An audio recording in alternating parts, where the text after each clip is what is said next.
What's different? Hello, Curt. Oh, you're in your office? Yes, see, I got it's like I got a decoration because I moved it, let the sun in and get the plant a little bit. It's just that's where I am on Monday morning. You're in your floating headroom. Well, it's just my dining room. My dining room has a big black thing behind it, and so The blackout curtains. no matter where I am, no matter as long as you have these, as long as you have this kind of stuff, it just makes no matter where you're That's from, right. you're broadcasting from, it's the same. All right. So Let's go again. I'm doing well. I'm very excited about my writing my white paper. It's turning out very nicely. So explain to the audience why you're excited. Oh, well, it's the job is to present Curt's scientific work, but it's a challenge because I'm trying to present it to the center leftists who are naturally, they believe themselves to be naturally antipathic to Curt's position.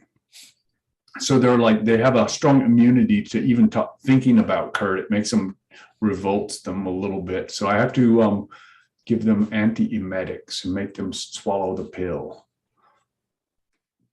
So it's like, this is no small challenge. It's like, okay, I have to smooth over some rough edges and make it understandable to the mind that wishes to reject the messenger and not the message necessarily.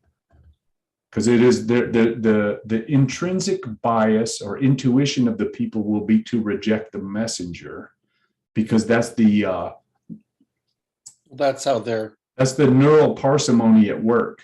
That's how they're wired. That they don't want to hear it. They'd rather not think about it because it takes too much work, especially if it's coming from that messenger. And I'm like, okay. So I'm like, this is no small task. It's quite a challenge, and it has been. I've been working on it for a week, but I'm getting. Oh, it's perfect. Magically comes out your fingers. It means you understand it. So it's quite a challenge because it is like I haven't even got. I'm just I'm to the introduction, just about finished with the introduction, which is I'm calling out all the right people, and once they're called out, then the message will be delivered. So I've pretty much called them out this morning, and I shall finish that introductory element, and then I will begin the exposition of what I call the thumbnail sketch, which is a teaser, and it is designed to show them how you have done the work that they are all attempting to accomplish together, and that your work is worthy of severe consideration for the resolution of this process, which they are seeking to resolve. Yeah, I think the point to make is that the reason they just don't like it is that the method I use gives the impression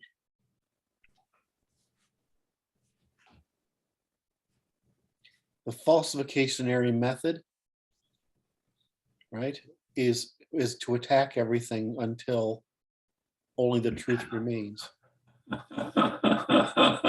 It's the Pirhana methodology. It's pretty much that, right? It's a little rough around the edges for those it's brutal, and so it's not that I don't understand. It's that the reason they can't solve the problem is they're not willing pay the price. To pay the price, and it's a high psychological, yes, emotional, and intellectual price. It takes an extraordinary amount of work. It is not necessarily pleasant. No. There we go. That's right. It takes an extraordinarily high pain tolerance. Yes, yeah. And I have that high pain tolerance, but doesn't mean I like it. I'd It's a like good, I'd like to be spinning roses and shitting rainbows and like everyone else wishes they were. But there is no the reason we can't see that is because no one's willing to pay the cost of falsificationary reasoning. And especially when that falsificationary reasoning drives pretty much alien. I mean, who haven't I annoyed and alienated? no, so the issue is this is I'm going to bypass all that. Okay. My intent is just about ad hominem attacks. And it's like, if it's about the message, the messenger is not, pay no attention to the man behind the curtain, and anyone who chooses to have the ad hominem can go to their room without dinner, thank you, until they can come out and behave like adults. They're not invited to polite conversation amongst adults. Okay. So that's my theory. That's good. So I'm straight up sidestepping that one. Yeah. I mean, no, I'm not suggesting anything other than that explaining that I understand. No, I understand that. I wouldn't like me either. That's all right. You're doing all right. As far as I'm concerned, it's like it is it's a jaggedy pill. Now look at what Darwin did, right? Right? He was to the church what I am to the state. And these guys have made the state their church. And so they've said that the state can solve these problems. But I am my work is to the state what they are to the church. That means that all this sophistry that's been created to try to get around the truth, which is a false promise, it makes you feel good. It makes you believe that social construction of cheating is possible. But right. Whatever. You cannot construct your way out of this box. No, I mean, it's fucking physics doesn't care about our social constructions. You can make a social construction that will let you believe you're getting away with all this stuff, but it's only a story that lets you believe it. Up until it's proven to be wrong and you go bankrupt again. Just last time. Yeah, well, when we go bankrupt by civilizational collapse, decline, stagnation, decline, dysgenia, and civilizational collapse. And they don't want to hear any of that, and especially don't want to hear dysgenia, because that means they gotta that means to them that they gotta oppress people rather than limit reproduction to those who are. Yeah, that's it. That's interesting. I mean, that's the real problem, is that I'm not saying, Mm-hmm. The real issue is they can't say they're oppressed. They have to take responsibility. So they hate that issue. So, I mean, if you look at it, we're asking them to do that which is hateful to them. Right, to bear the costs of reality. And I'm like, well, you can, as long as the adult males are in charge of limits, right? The courts and the military, you can create whatever hallucinogen you can, and then blame the adult men in charge. Oh, that's what you've always done. Why should this be any different? That's all you're doing now. That's funny. That's like, this goes to the this famous stock market aphorism, which is the lie, which is, this time it's different. Yes. And it's like, yeah, it's not. There's a black swan coming your way. They want to believe that the naturalistic fallacy is equivalent. In other words, that no one can claim that, because it's man's nature, that we have to behave this way. No, but the man's nature is still limited by physical processes. So unavoidably attached to them. You can't escape physical processes. You can't physically escape the pretty big difference between our classes, especially when it comes to the relationship between our population and the amount of energy transformation that's got to be performed in order to persist the population in any given state. So they're not thinking about people as a drag. In other words, they're thinking about producing the quality. What they're really doing is creating drag. Yes. So, a lot of what they believe, I mean, it's like it can't be. So how do you, instead of saying, let's deny all this, how do you maximize our ability to tolerate it? Okay, hang on, man. I got to write this down because it's going in my paper.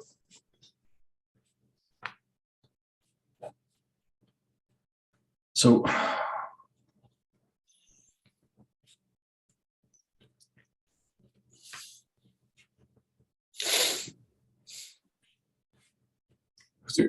your methodology for determining what is true, what do you call this? It's a method of falsification or adversarial falsification. It is unpleasant. Continuous recursive disambiguation into first principles by adversarial falsification.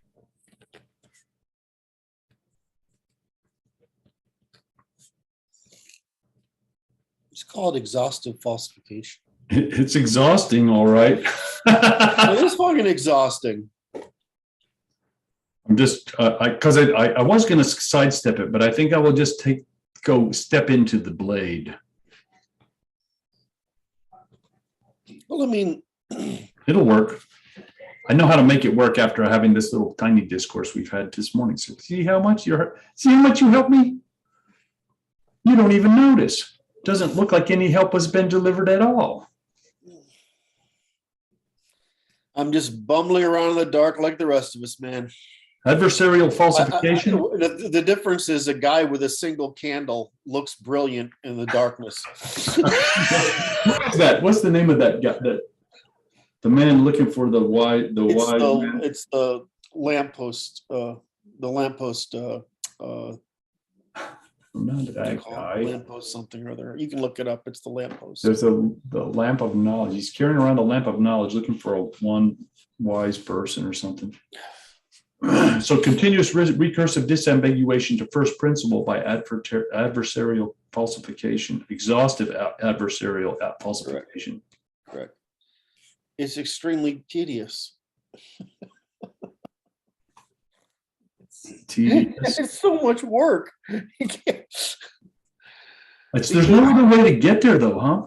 Well, you're just trying to say, okay, well, that cooperation is possible because everything our evolution has made it possible for us to produce the great returns of cooperation. But then people never talk about what disincentivizes cooperation. There you go. I like this. This is very productive line of discourse right now. So I'm trying to step into the mind of Curt. Going to learn something is like, okay, I find your sacred cow and kick him and see what you do, right? Well, I mean, no, it's just if you have a sacred cow, there's a high chance that you're obscuring something with it. There's something hiding on behind him. Behind it, and always, all right. And so, no, it might be rational in the fact of the sacred cow, is that you're trying to discourage the consumption of capital. Right. And so that's not an irrational. Letting the cows run around the streets and kill people on a regular basis. That's a little bit much. Taking it to a step too far, perhaps. But, I mean, there's a rush. But most of the time, when there's a sacred cow, what's happening is you're defending the indefensible, or you're defending a prior that isn't a universal or isn't necessary. But it lacks a rational basis. It lacks it might be reasonable. It's not true. In other words, it's not. In other words, it might be a reason. There might be a reason for it. Okay. But that doesn't mean that it's like when they say the naturalistic fallacy, that doesn't mean it's necessary. All right. And what we learn about we learn more from the lies than we do from the truth. I understand that. And I'm trying to understand this methodology a little bit here. So we detect the sacred cow and we kick the sacred cow around until we've learned how it causes deviation from optimal truth. We learn by kicking a sacred cow, we learn the reasons for human behavior. Okay. So because this I don't know how, here's the problem you want. Yes, sir.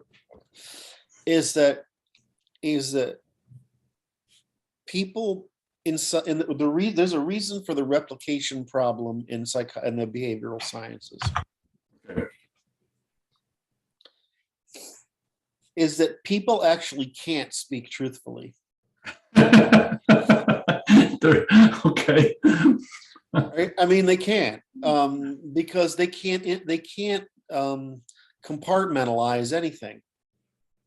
Right. There's going to be bleed between categories. You'll give a different answer depending on the context because of the mood you're fucking in, right? If the dog's barking in the background, you'll give a different answer.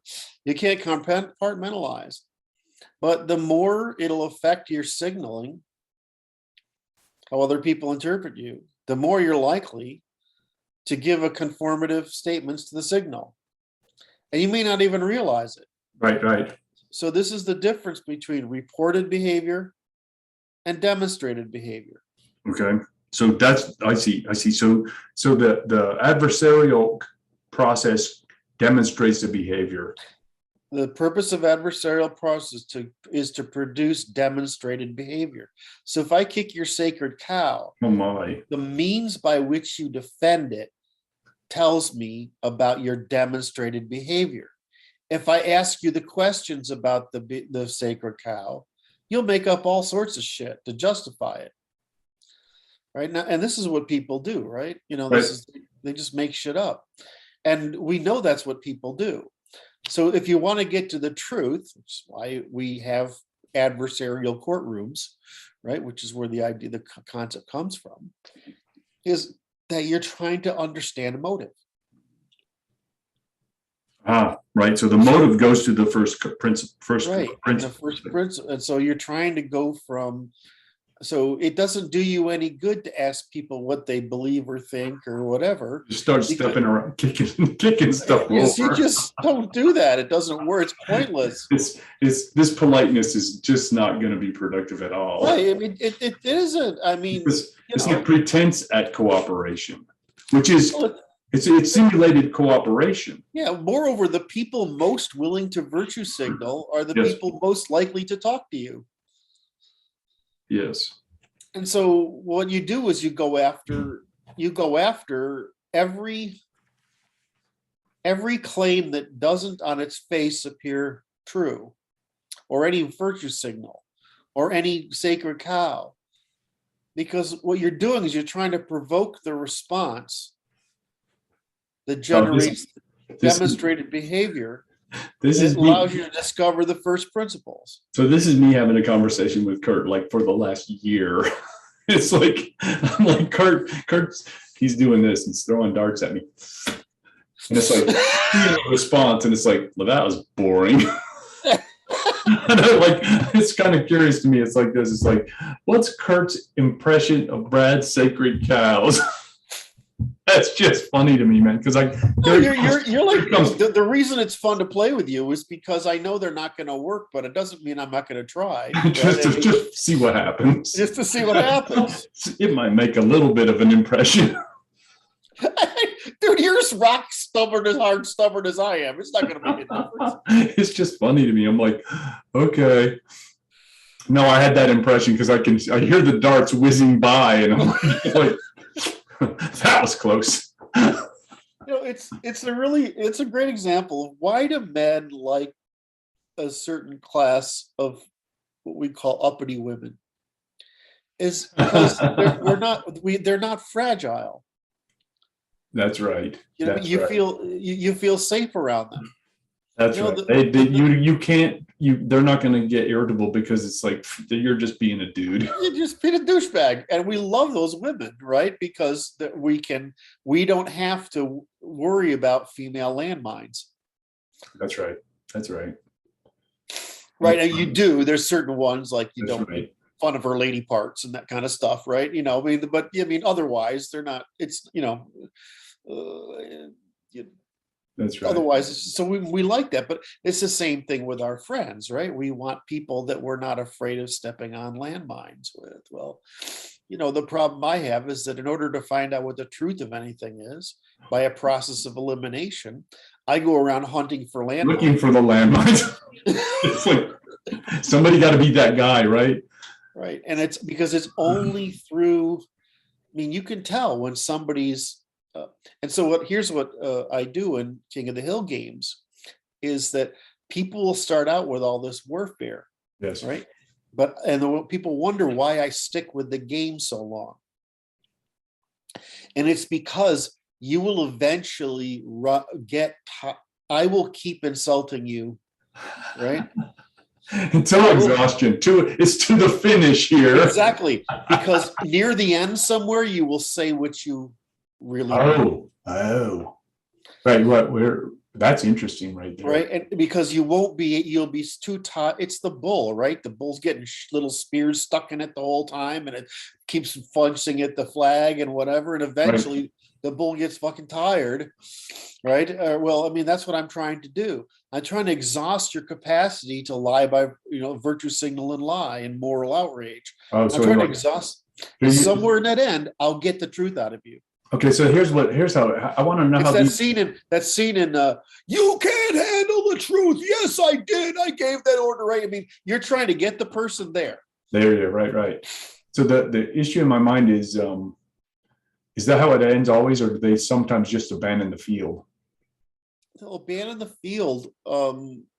But it's surprising that if someone will stay with you for any length of time, right? In other words, it's precisely those people that will stay in the fight that give you the insights. Right. So, right.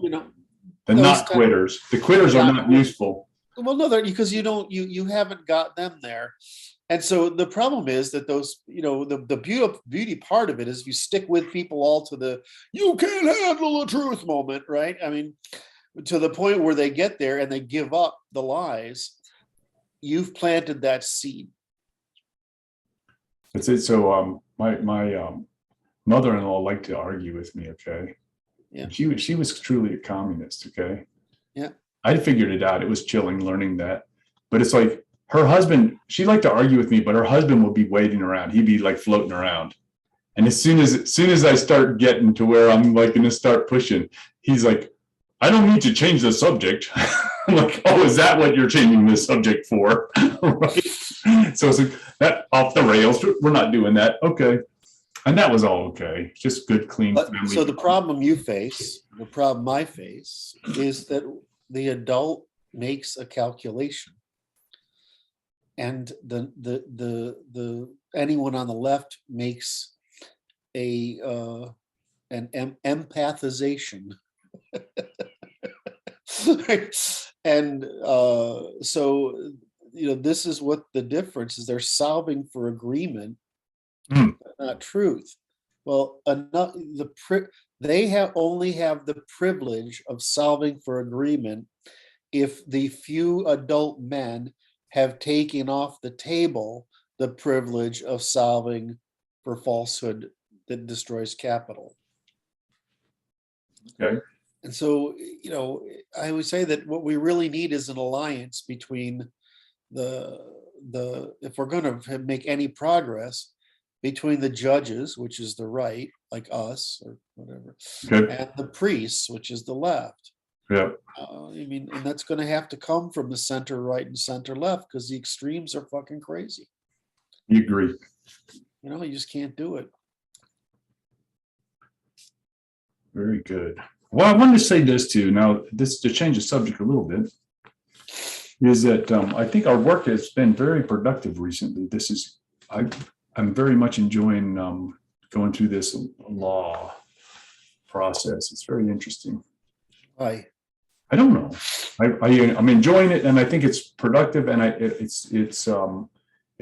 seems like we're making great progress. That's kind of how I see it. It's getting close to tangible, right? That's right. That's right. It's like so. But the other thing, it's the oldest stuff I worked on. So I mean, it's okay. It's the stuff that's clearest. So I'm glad you're enjoying it. I enjoy it because it's this part I find most interesting. Well, it's like it seems the rest of it you made as a substantiation. Correct.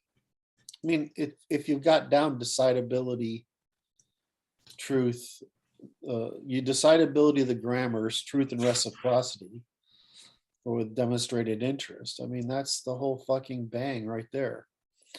The rest of it is just to take explanation that takes all the opportunities to lie off the table.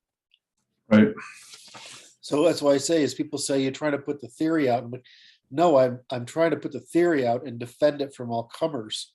Right. And the problem is the enemy is expert at lying.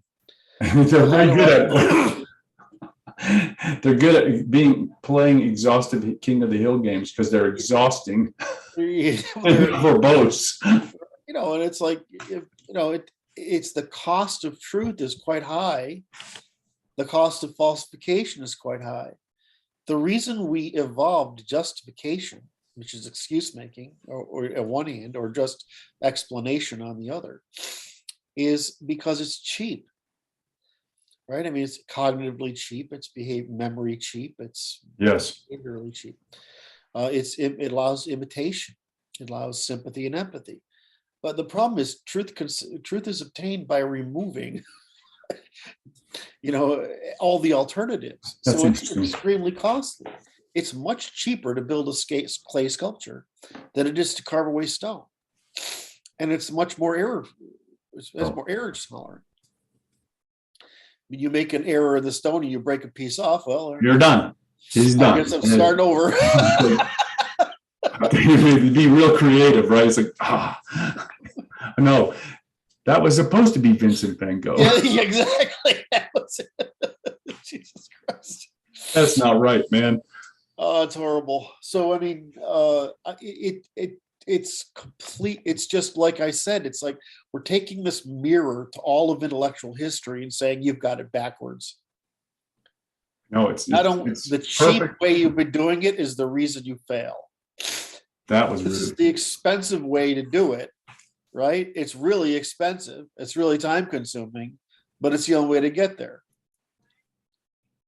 Okay, so that points at the end of philosophy. Yep.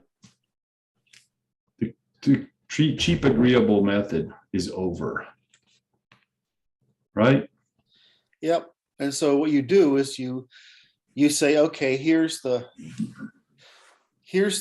field of possibilities that includes truth and lies, or truth and falsehoods and whatever, and you narrow it down to what's true and reciprocal, and then people can do whatever they want with it. But that's their job on the left to decide what they want to do with it, because that's about consensus, which is about agreement, coming to agreement.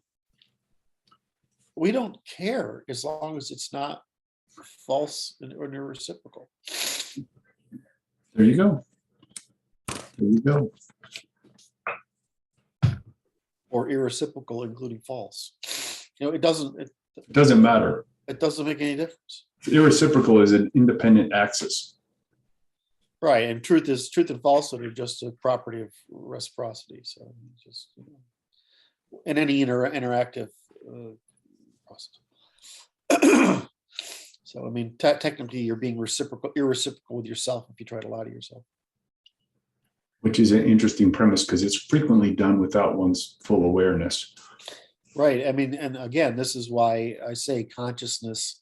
You have to realize that your consciousness is a weak rider on an extremely powerful elephant bot. And so that the problem is the bot coercing you into your own irreciprocity? Right, just like this is the elephant is throwing the mail truck around, and you are telling yourself stories as to why you made him do that. Yes.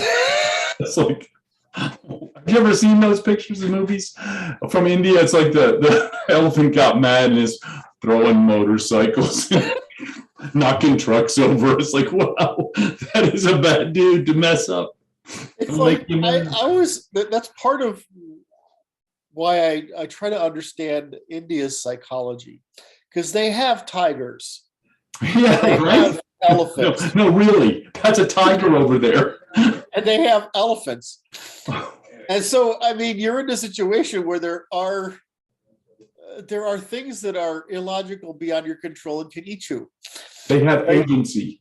Right. And so you're not in this position of presuming your perpetual safety. Right.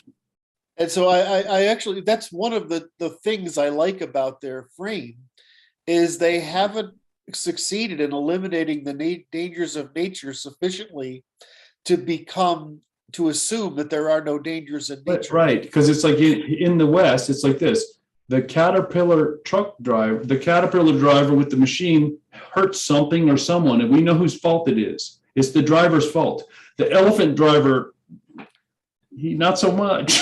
The elephant's mad for something, and it could be about anything. We don't know. That's interesting. My favorite video was still the guy who's trying to unplug the backside of an elephant, and it sits on him. Oh. Oh my, that's rough.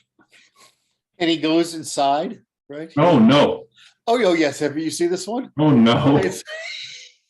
The problem is, I'm not even sure it's real. It's right. Just the fact is that it's possible. It's Jonah and the Whale, but on land.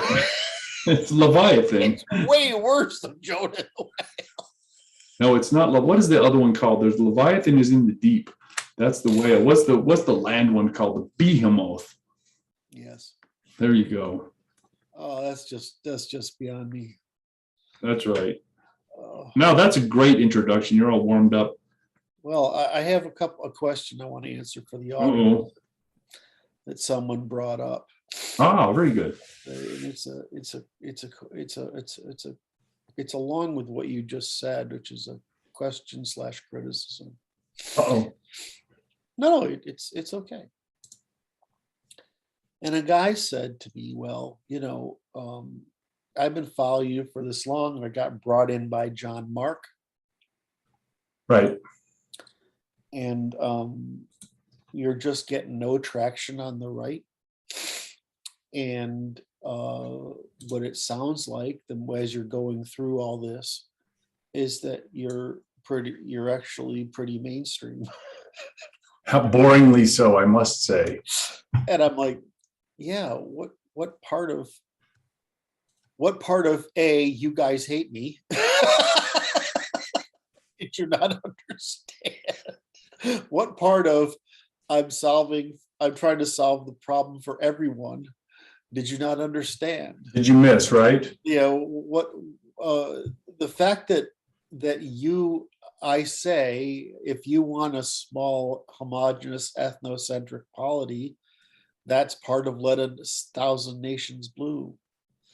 What part if I said, if you want a large, dense, heterogeneous, hyper-consumptive, and irresponsible polity,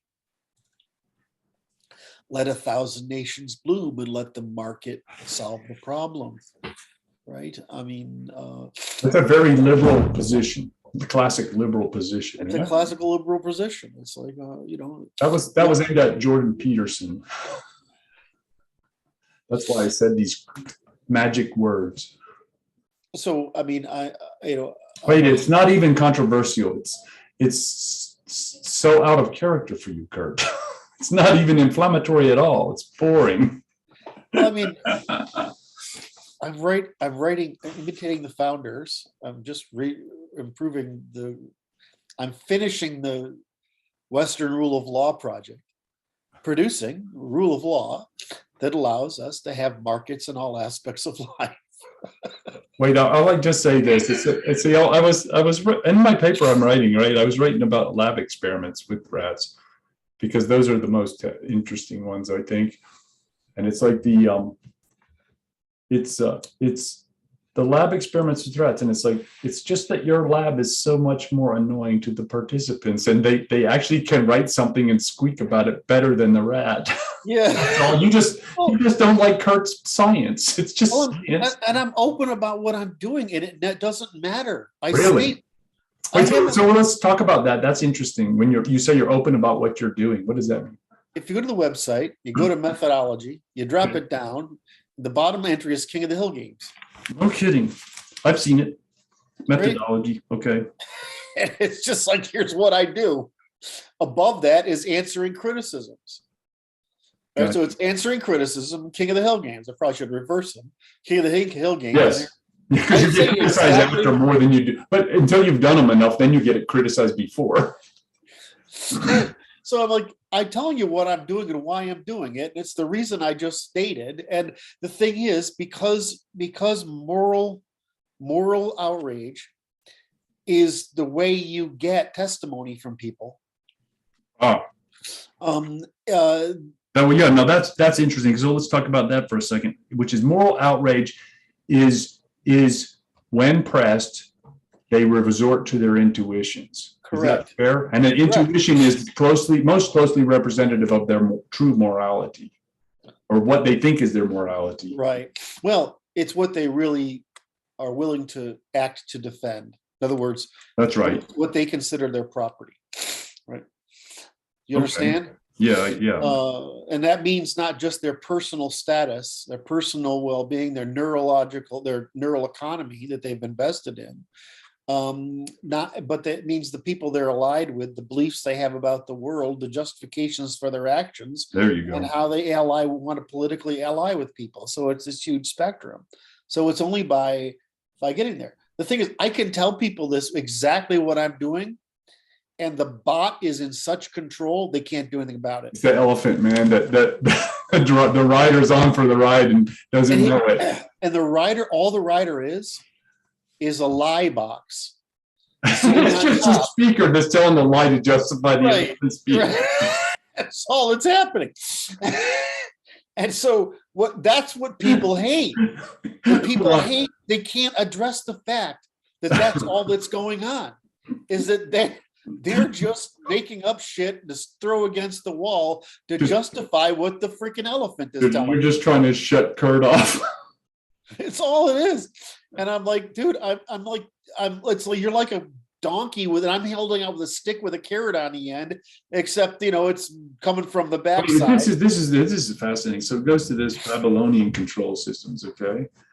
So what this is fascinating to me, because Babylonian control system is magi who do good things for good people and try to prevent bad things from happening to good people. Yep. That's the wise men of the nativity story. And then there's sorcerers who summon demons with the express intent of controlling those demons through their superior knowledge of evil. Yes. And it's like this. Curt is summoning your demon. He's calling him out. Exactly. It's like, watch yourself misbehave and make you're just calling a demon out, man. It will say anything to just try to not be off the hook. But absolutely. That's all you're doing. You're just calling the demon out. And it's like, I like that analogy. That's a magi at work, man. That is one wicked magi, because you're like calling a demon out and you're only controlling him by not letting him leave. He can't leave. He's like, you're like, it's like a exorcistic behavior. Because it does work, right? I mean, if you plant the seed of truth, it's like, amazing how it affects people. It's exorcism. So so let's get back to it. But I mean, what do we tell? If you're telling a people who have higher, lower behavioral agency, yes, and higher neuroticism, and higher empathizing, who must battle with their emotions more than you and I do, or their intuitions more than that frankly, those emotions and intuitions win. Right? You're telling them that they have less agency than they think they do. Yes. So what they want to do, remember, the female mind wants to be able to trust its intuitions. Does that make sense? Yes. Want to be able to be, because it's work to fight them. Yes. It's not going to do that. But, and so I'm sitting here telling them I'm demonstrating horrifying things to them. That the elephant or the bot is in control. That they're just a negotiating voice box with a very little agency. On top of that, it says, Curt, make it stop. Right? That you want to believe you're the all powerful and in control, and I'm telling you, you're actually not. You're demonstrating that the elephant's in control. Wait, watch. Right, and I'm like, the elephant's in control. And so once you have that, so they can't stand it because it's so horrifying to them that they would have to actually sit there like we do, which is easier for us, admittedly, and say, okay, in this context, am I being a bot or an elephant or a rider? And you come to realize it is really hard to train the rider. The rider's harder to train than the bot. The elephant. Well, I don't know if you can train the bot, the elephant, but you can train the rider, and it's fucking hard. No, because it doesn't. It's too much work. It's a lot of work. It's a lot of work. It's called adulting. Adulting is work, but it's very, very hard. So my view of the center left is that they're willing to do a little. They're willing to do a little parenting. Okay. Right. Yeah. But they don't want to be in a position of being the judge, jury, and executioner. Yeah, they're willing to be mom. They're willing to mom, but they're not willing to be dad. And we're willing. This is okay. No, I agree. This is the point. We're willing to be dad. And it's like that. It's like it's like the last 60 years has been the washing out of the influence of dad. Right. I mean, which is, that's the whole problem, right? No, pretty much the whole problem. But, the whole difference though is pretty simple. It's that why do you think he's, what is he commenting on? Is that you need both. That's right. That's right, and we're good. And it's a compromise that must be achieved between the two poles. Because nobody knows. The only way we know anything is through survival of evolutionary competition between the poles, the mom and dad. Right. Right. Whatever they can agree on produces an increase in the height of the triangle, which is more adaptive capacity. Right. It's just, that's it. And so in general, we say mommy is the lifeguard and dad is cheering you on, right, in risk situations. But it's also that mom is the person who tries to get you what you want, and dad is the one that prohibits those things you can't have. Right. I mean, and we think that this sexual amelioration, differences can be satisfied. It's actually the wrong answer. Is that we want to be experts in the female and male so that we can cover the greatest range of opportunities for developing trades cooperation that produces the highest returns. So we don't want to eliminate sex differences in cognition.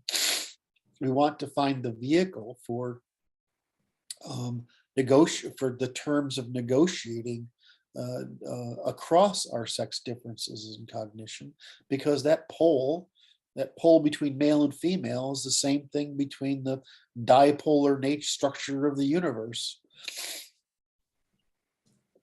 It's the primary axis of evolutionary adaptation. Right. Now I've made you the host, Curt.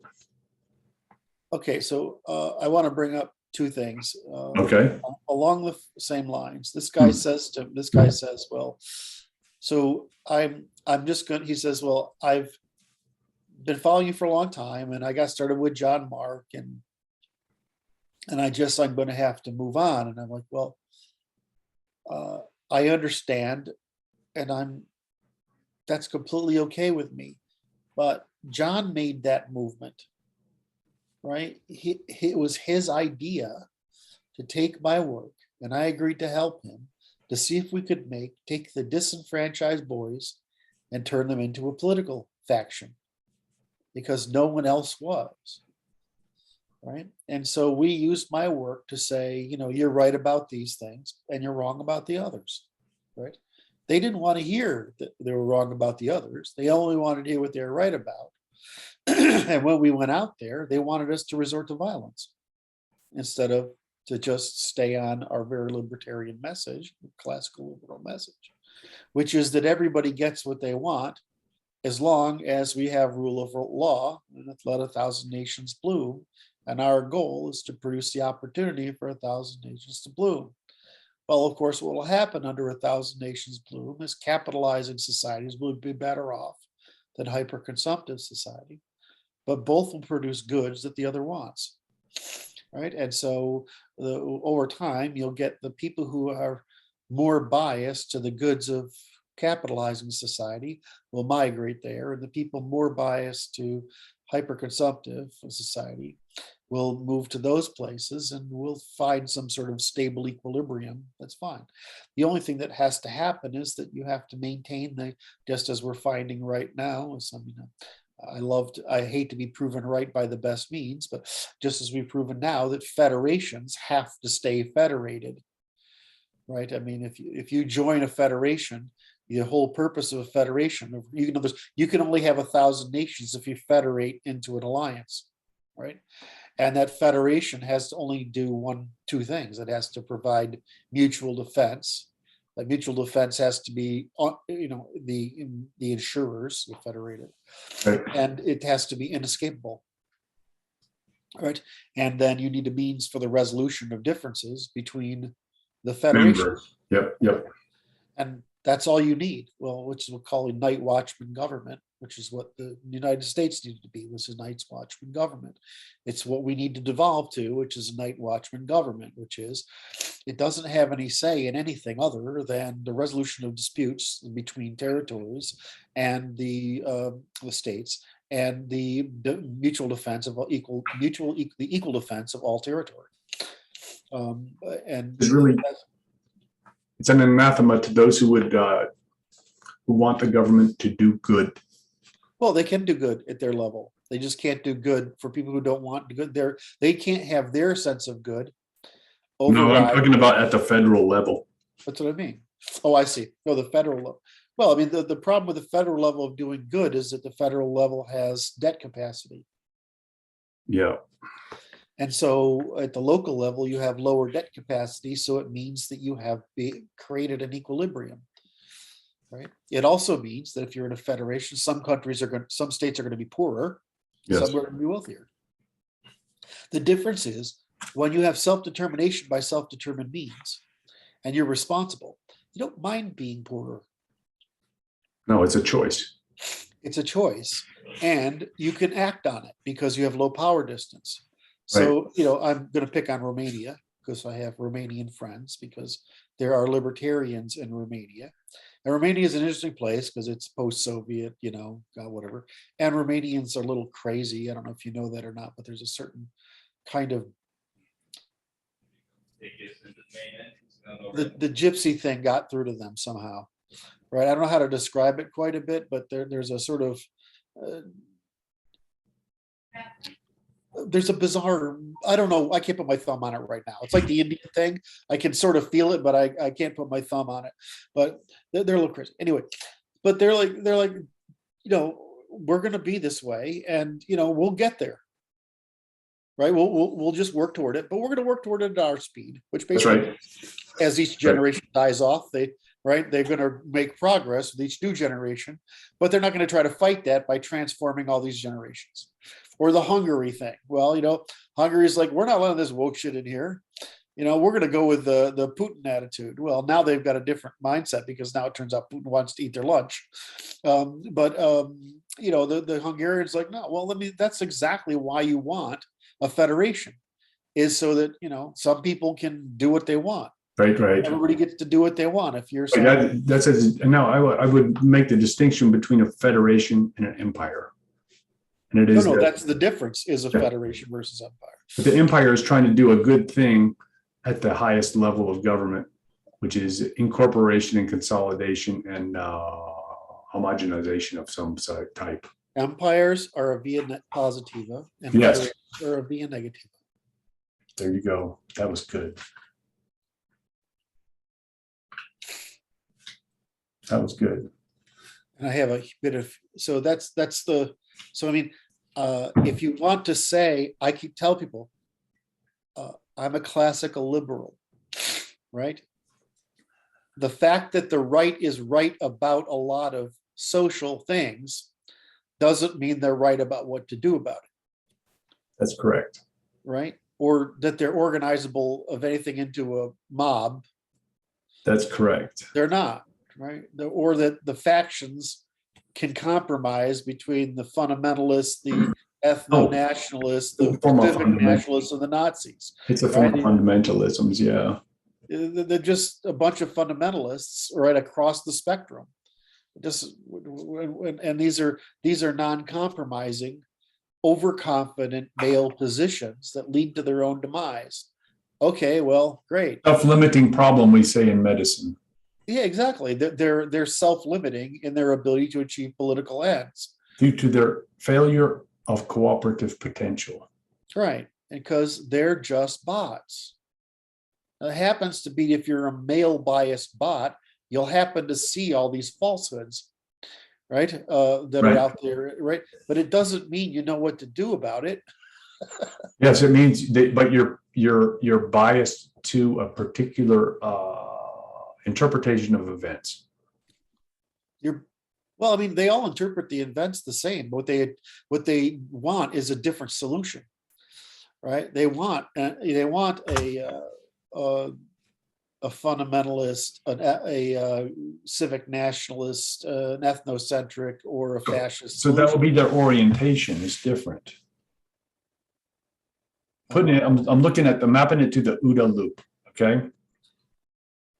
So their bias is their orientation, what they're predisposed to, the solution they wish to accomplish. Correct. That will be their bias is toward orientation.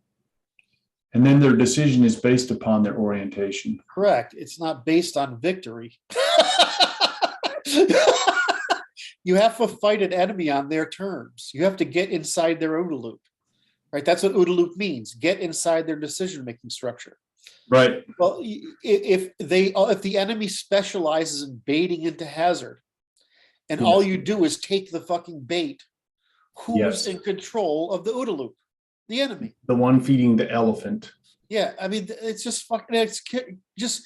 It kills me how stupid the right is. They fall for it every time. So just like I'm baiting people into moral hazard in order to get the truth out of them, right? I'm adding what the left does is they bait you into suicide by right, and the right does it every single time because if a faction expresses itself instead of the common good, right, its own bias, right, then of course they're going to get to failure. The only way you get to factions, all the factions being happy, is if you have what I'm recommending, which is the only cooperative outcome possible in those circumstances with the coexistence of factions of varying biases. Correct. It's the only. It's the every other solution. Every other solution gets ugly because violence must ensue. Right, and and the point, of course, is that the right's going to win the violence. Right? There's two places that can win the violence: the state out of self-defense or the right out of self-defense. Right, and that's what's going to happen. That's what happened in Ukraine. So, right. I keep telling him, I told him if we just we had the mistake we were making in Maidan is we didn't hang anybody. We'd hung people, we would have gotten through the problem a lot faster. But Ukrainians are very gentle people. Really. I know. I'm sorry. They're the bait. They're the bait that was used to cause Mr. Putin's elephant to go nuts. And it's like, oh, this is a big problem. And it needs to be resolved without delay. We got weak women in the West, men who beta males and women in the West. Well, they're baiting the bear, the male bear. Yeah, That's and then the good. guys we have on the right are fucking morons that agree with the Putin. I'm like, what happened? No, there's a certain element of that. It's like the issue has to be and I like this. It's kind of like this, and with regard to this issue is the most efficacious and the outcome that suits the interest of all is, in my opinion, is a whatever quells the violence fastest, because the longer it goes on, the more danger it becomes for more and wider audiences, which is just a terrible tragedy, the whole damn thing. Horrible.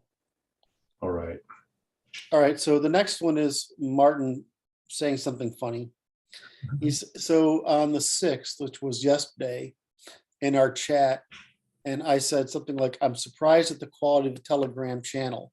Martin writes, yes, you're surprised at the quality of the Telegram channel, but the very same day we have an argument with Platonists spanning hundreds of messages that goes nowhere.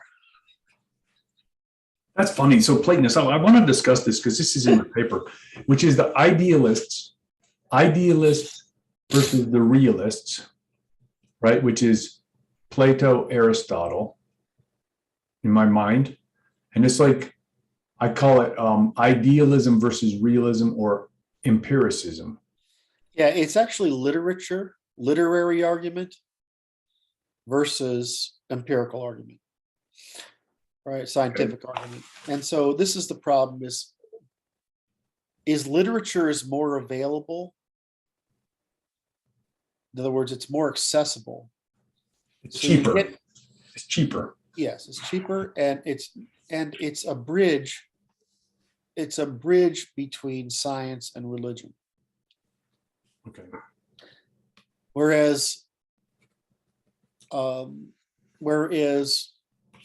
law is a bridge between philosophy and science.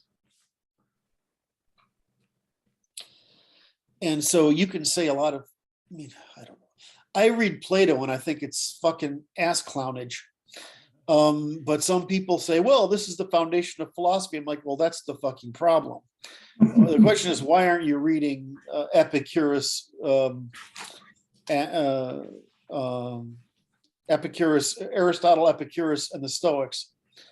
Because they're actually they're not talking about, it's the way they put it is, all philosophy is fantasy moral literature. Yes. And so really he's described it into fantasy moral literature, proto-science, and proto-logic, right? And so, proto-law, proto-science, proto-logic. That's what the way to look at it. Now, I just say the problem is that that logic, science, and law can only tell you what's false, true and false, basically, but they can't tell you what to choose. Once you know that the map of the territory, right? You know the territory, and you've made a map of it. Which yes. Territory is the universe, and the map is logic, science, and law. Then you've got an opportunity for choice, which is say, how do I navigate this? How do I use the map I've created, the map of the territory I've created, to actually navigate the world? And I'm like, that's what philosophy is for. That's what the via positiva is for. But the via positiva is limited by you can't, it is true that Hannibal can get elephants over the mountains, but a lot of them die in the process. It just is what it is. You're not going to get around that. Right. So this is the problem: is that philosophy is a way for it's a way to produce secular theology. It's a fantasy moral literature in history. And then you get to like the what we call rationalist philosophy. Unfortunately, we don't have a better term, but it means that, people who think in structured terms like Kant. And you have Kant trying to create a secular moral literature that's formal, that unlike the theological literature that have been formalized. But what the Kant's really doing is he's avoiding the logical, scientific, and legal frame of the English. The question is, why is he doing that? There's some difference in the emotional needs of continentals versus Scandinavians. And I don't know what that is. There's some emotional difference. And there's this need for this feminine caretaking. It might be the longer legacy with the church. It might be that you're surrounded by so many different peoples, enemy groups, right? Competitive groups, yeah. And so you're trying to produce something pure emotional to create an emotional bond in secular form, like we created an emotional bond in theological form, and before that in it's like a simulated religion for the purpose. That's Babylonian again. It's like they're trying to summon up the emotional resonance of cooperative nature to control the population in a wider group. Well, and they're trying to bait it. They're trying to bait it, right? Hammurabi doesn't try to convince you. Right? He just fucking writes the law down and gives it out, right? I mean, this is what the law does. But when you're in the middle class, you produce philosophy, which is you're trying to sell it. If you're in the aristocracy, you issue law. When you're because you're in the aristocracy, you understand how dangerous issuing laws are. Someone has got to be responsible for writing with your signature at the bottom. Yeah, the signature at the bottom ends up being the noose around your neck, right? It's the same thing, right? It's one long loopy thing, right? So aristocracy is a lot more cautious than we give them credit for. And so then you get to the philosophers, which are always from the middle class, right? They're not people in power. They're people in the middle. They're attempting to rally other people to help them get more power. Right, correct. I mean, that's where philosophy comes from. And then, scientists are just, they're basically, think of it as craftsmen. Right. They're looking for status by the production of their craft. And they're producing this chain, which is, scientists, and I'm including the people who did pure mathematics and things like that. But, so you have these groups of doing what you'd expect them to do, right? Which is exercise in the physical world, craftsmen, exercising the verbal world, secular theologians, and exercising the political, rulership world, which is the law. And these things are always in this sort of cute little fucking dance, exactly, trying to battle for whose rules get to win in the market for ideas. And generally it works out that the laws at the top, in other words, the command laws at the top, the commercial laws in the middle, and the emotional law, right, the binding laws at the bottom, with the least ability to enforce. And so you enforce the emotional law through social pressure, you enforce the commercial through court pressure, and the state does it through violence, right, violence and war. So, I mean, it's just really obvious division of labor that works out. So this is generally in the history of ideas. You have the Aristotelian and the Anglo against the Platonic and the Continental, and it's just the same thing going forward. Is that why is it that some of us are more empirical, right, and some of us are more secular theological? And the answer, of course, is who are we trying to motivate? Right, we're trying to get power from the middle, right? And if you want to have secular theological, you put theological over there too. What's the difference, right? It doesn't matter. So we're just this is what people don't understand. They think religion needs to have some supernatural element. It doesn't. It just needs to have a promise of freedom from some constraint. Okay. If you pay the cost of the social construction of the falsehood. And that's the price of entry into religion. That's why the cults that survive are the ones with the highest costs. Wait, explain that one again, please. If you make up some cult, if it's really hard to do and really hard to invest in, you make an investment in it. Right. People stick with it. But if you make a low entry cult, people don't stick with it. So that's because that goes to behavioral economy, right? Right. So Protestantism, the Protestant sects are a low entry cult, and a Judaism is a high cost of entry cult. So it's like a behavioral economics. It's the sunk cost fallacy. People will double down on a sunk cost. Okay.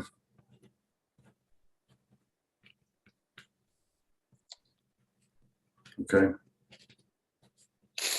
So I mean, this is the oldest. And so the problem is, if somebody gets, one of the things I tell people is, if you studied philosophy, I hope it was the philosophy of science, because otherwise everything you learned is a fucking dead weight around your neck.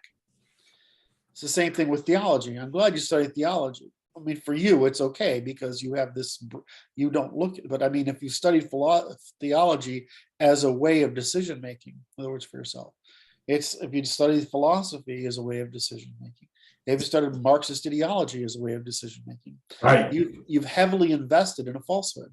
So that's interesting. It's interesting because I studied these things to understand how people are organizing themselves. But right, you're not studying it as a means of developing your own decision criteria. No. Right. That I barely can stand even that's why I'm impressed with Lindsay so much, man, because like he can hold his nose like nobody I know. Like son of a bitch, he's tough. It's like this. It's like trying to look. It's like this is trying to get the near lefties to study your work. Is like, okay, I think they think of it like that. Yeah, it's like, I'm sure. It's like I'm like this, but Lindsay keeps on going. I'm like, I can't even stand to study what he's learning. Because it's like, and he's giving me the real short version of it. and that's, it's like the study of evil. Well, who wants to? Right? A good sorcerer must. Yeah, exactly. And so what people are doing, of course, is they're looking for power. Now, the question is whether you're looking for the power to deceive, or you're looking for the honestly, power. And this is one of the things that really aggravated me the most from having over the last year, having been sitting in your fine company and enjoying your fine conversation and the good coffee, of course. You can say all those false compliments, and I'll tell you, I'll appreciate the loyalty to the punchline. This is the punchline's coming. It's like this. It's like I look at these. It caused me to reevaluate my experiences on college campuses, and to understand what I regard as now nefarious characters doing social experiments on innocent children at great expense to the people and without consent of anybody. Yeah, just it's sorcery. They're practicing sorcery on campus, and it's like, wow. Didn't like it. I don't like it very much. No. But I have come to realize it's like, okay. But like you say, there's no need to expand rope production. None. I kind of like hanging trees. We have one in town here in Globe. It got too old and fell over. They have a new one growing. It's going to take a minute. It's okay. Every town square should have one. That's right. Now we're ready to get back to the law. We've made full circle. Okay, well, I need to. Yeah, we did an hour. That was good. Did our intro hour. I'm gonna need to get a fresh cup of coffee. Let's do this. Let's stop the recording, and then we will reconvene, and I will send you a new link. Love you, man. Yes, sir.